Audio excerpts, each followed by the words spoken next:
Salut à toi, bienvenue dans cette nouvelle vidéo, j'espère que tu vas bien. Bienvenue sur ma chaîne, ici nous parlons de trading et de crypto-monnaie. Donc si cela t'intéresse, je t'invite à t'abonner et activer aussi la cloche de notification. Aujourd'hui dans cette nouvelle vidéo, je vais te donner une stratégie sur les booms et les crashs qui va te permettre de gagner de l'argent sur ces marchés. Si tu es intéressé par les indices synthétiques et que tu veux une stratégie pour pouvoir gagner de l'argent, je t'invite à suivre cette vidéo jusqu'à la fin parce que je vais te démontrer de A à Z que tu peux dès demain commencer à appliquer cette stratégie et commencer à faire des gains sur le marché.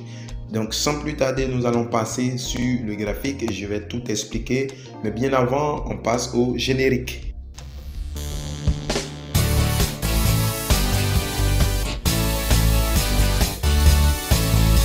Nous voici sur les graphiques, je vais te présenter cette stratégie et suis très bien la stratégie parce qu'il y a certaines choses que je vais préciser que tu dois aussi respecter pour pouvoir gagner avec cette stratégie. Donc tout d'abord, je vais t'expliquer les zones d'entrée et après je vais te montrer la configuration, comment tu vas pouvoir configurer tout ce qui est sur l'écran et que tu pourras aussi bénéficier. Donc tout d'abord, je vais te montrer les zones d'entrée, mais je précise que sur les crashs, on ne fait que vendre.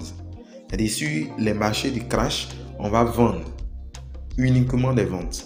Mais sur les marchés des booms, on va faire uniquement des achats. Donc voici la première règle qu'il faut respecter dans cette stratégie. Maintenant que vous respectez cette règle, je vais vous montrer des zones d'entrée. Actuellement, nous sommes sur le crash 1000. Nous sommes sur le crash 1000. Donc, je vais vous montrer les zones d'entrée. Tout d'abord, vous allez entrer sur le marché dans la zone des 80. Vous voyez la ligne des 80 ici. Lorsque le RSI va atteindre la zone des 80, c'est là que vous allez entrer. Mais vous n'allez pas entrer au hasard. Donc, je vais vous expliquer ça un peu devant dans la vidéo. Vous allez aussi entrer dans la zone des 80-92. Donc, à partir des 80, on peut déjà entrer, mais on va déjà peaufiner pour que ça soit plus clair. Donc, c'est sur ces zones-là que vous allez entrer pour pouvoir avoir les spikes. Donc, ici, par exemple, si vous étiez entré là, vous aurez eu tout ce qui est ici. Et ici également, si vous étiez entré ici, vous aurez eu ces spikes qui sont sortis vers ici et vous pourrez bénéficier de tout ça. Vous voyez? Donc c'est vraiment efficace. Et ici, pour une personne qui est entrée dans cette zone que je vais montrer ici serait gagnant parce que vous aurez à prendre tous ces spikes qui sont sortis ici. Également, si une personne qui suivait cette stratégie était entrée ici, aurait eu vraiment de la chance à gagner ce spike ou ces deux spikes qui sont ici. Donc je vais vous présenter tout ça et je vais vous montrer les exceptions pour que vous aussi vous puissiez échapper à la règle lorsqu'il y aura des tendances comme ça. Lorsqu'il y aura ces genres de tendances où il n'y aura pas de spike, pour que vous puissiez vraiment éviter ça. Je vais vous expliquer dans la suite de la vidéo.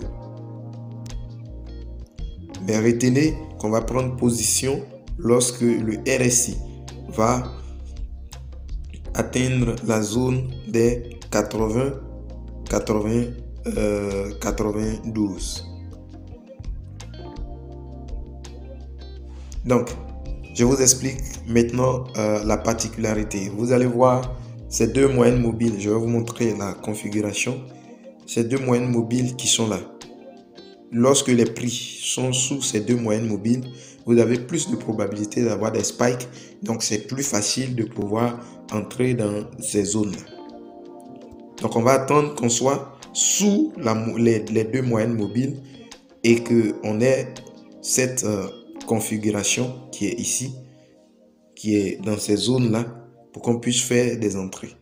Donc, la première des choses, les prix doivent être sous ces deux moyennes mobiles que je vais configurer pour vous et vous allez pouvoir aussi les ajouter. Donc, ça, c'est la première condition. Soyez sûr que vous êtes sous ces moyennes mobiles. Maintenant, la deuxième des choses, soyez sûr que votre RSI est aussi en dessous de cette moyenne mobile. Voilà, votre RSI, il y a une moyenne mobile ici, cette moyenne mobile noire qui est là. Soyez sûr que votre RSI est en dessous de cette moyenne mobile et que la moyenne mobile que vous avez là n'est pas dans la zone d'ici. Une fois que vous avez cette moyenne mobile qui est dans cette zone, c'est-à-dire la zone des 15 et des 10 en bas ici, c'est vraiment risqué de prendre des positions. Même si vous êtes en dessous des deux autres moyennes mobiles qui sont ici. Vous voyez, les spikes peuvent venir, mais ça peut traîner juste un peu. Donc, assurez-vous que votre moyenne mobile qui est ici, cette moyenne mobile-là, est vraiment dans la zone d'ici. C'est-à-dire la zone des 80. Lorsque cette moyenne mobile est dans la zone des 80 et dans la zone des 92, vous n'avez pas de souci. Vous pouvez simplement prendre des positions une fois les autres configurations se présentent. Maintenant, nous allons partir sur les booms. Ici, ça sera le contraire. Ici, on ne va que acheter. Donc ici, qu'est-ce qu'on va considérer? On va considérer que notre RSI que nous avons ici soit au niveau de la zone des 15, de la zone des 10 et de la zone des 5. Mais de préférence, soyez dans la zone des 10 et des 5. Une fois que le RSI arrive dans la zone des 10 ou 5, vous pouvez maintenant rentrer en achat. Donc, on va voir ces zones ici. Maintenant, dans ces zones d'ici, vous voyez cette zone, il n'y a pas pratiquement de spike. Mais comment on pourra éviter de ne pas prendre position ici? On va maintenant considérer notre moyenne mobile qui est au niveau de notre RSI, c'est-à-dire cette moyenne mobile. Vous voyez cette moyenne mobile qui touche la zone des 92, c'est-à-dire la moyenne mobile nous montre qu'on est plus au niveau, on est un peu plus au niveau des surachats. Donc faites attention, ne rentrez pas sur ces positions. Donc on va attendre que cette moyenne mobile descende et qu'il arrive vers ici pour qu'on puisse commencer à prendre position. Vous avez vu que quand cette moyenne mobile est arrivée dans la zone d'ici,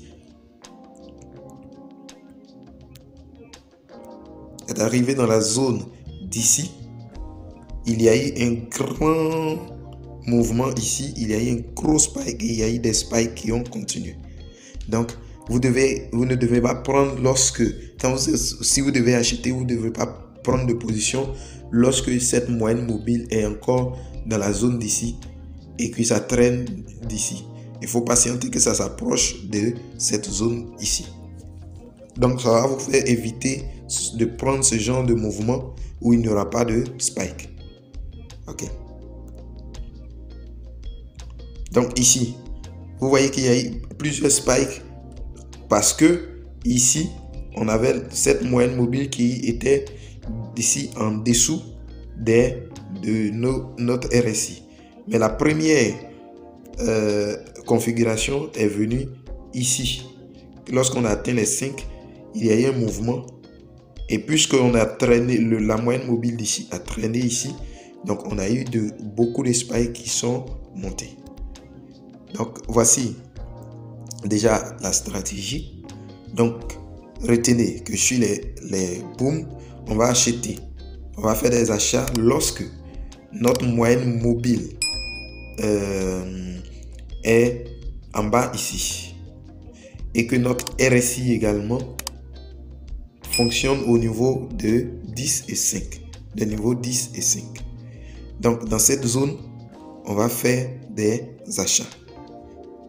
Donc, une fois que notre moyenne mobile va dans la zone des surachats ici, on ne va plus acheter parce que on aura ces genres de mouvements. On va attendre que notre moyenne mobile sorte de ce niveau-là et commence à baisser d'abord avant qu'on ne prenne des spikes. De préférence, il faut attendre que la moyenne mobile même atteigne les niveaux de 10. Comme ça, on a plus de probabilité. Donc, comment j'ai configuré tout ce qui est sur l'écran, je vais vous montrer maintenant. Vous allez cliquer un peu dans le vide. Vous allez venir sur le F. Vous allez cliquer sur le F. Et une fois que vous cliquez sur le F, vous allez cliquer ici. Vous allez cliquer sur cette partie-là. Voilà, vous cliquez là et vous allez ajouter ce que je vais vous montrer. Donc, une fois que vous faites ça, vous allez ajouter une moyenne mobile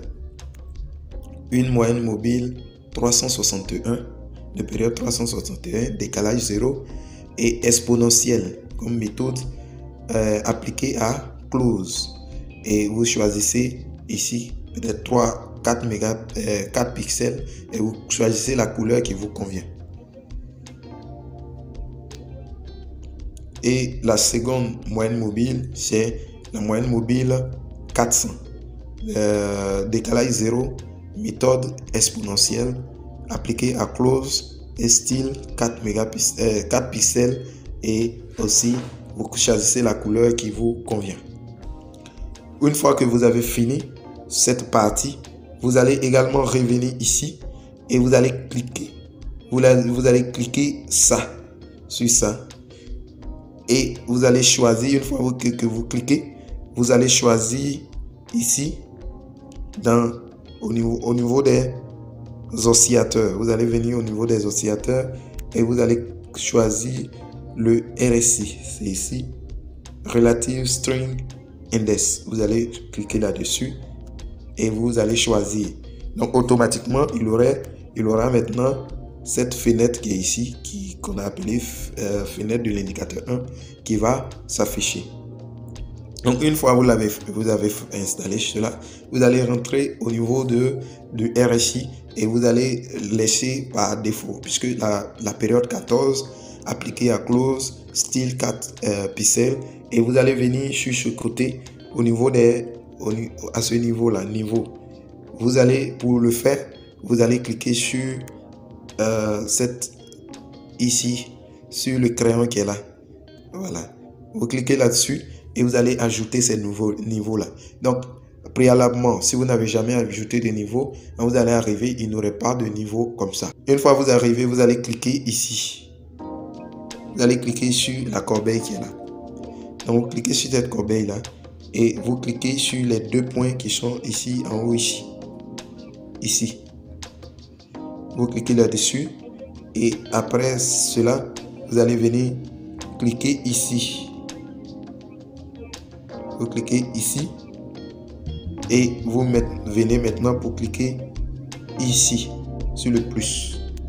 Une fois vous cliquez sur le plus, vous allez voir que les niveaux vont commencer à apparaître et vous allez ajouter, vous allez maintenant écrire tout ce qui est là, ces chiffres-là. 10, 80. Au fur et à mesure, vous cliquez sur le plus, le reste des niveaux qui vont apparaître. 92, 50, 15 et 5. Donc, toutefois, vous cliquez sur le plus et puis vous faites. Une fois que vous avez fini ça, vous cliquez sur ici est prêt. Et vous verrez cette configuration. Donc, une fois que vous avez la configuration, vous appliquez la méthode que je viens de vous expliquer dans la vidéo et vous verrez que c'est exactement vraiment très efficace si vous suivez tout ce que j'ai dit. Si certaines choses que vous n'avez pas comprises, vous pouvez me demander cela dans les commentaires. Je me ferai fort de vous répondre. Et aussi, si vous avez des soucis au niveau d'une stratégie, vous pouvez déjà proposer dans les commentaires et je ferai des vidéos sur ces stratégies-là et je vais pouvoir vous expliquer. Donc, sur ce, je vous dis à bientôt pour une nouvelle vidéo.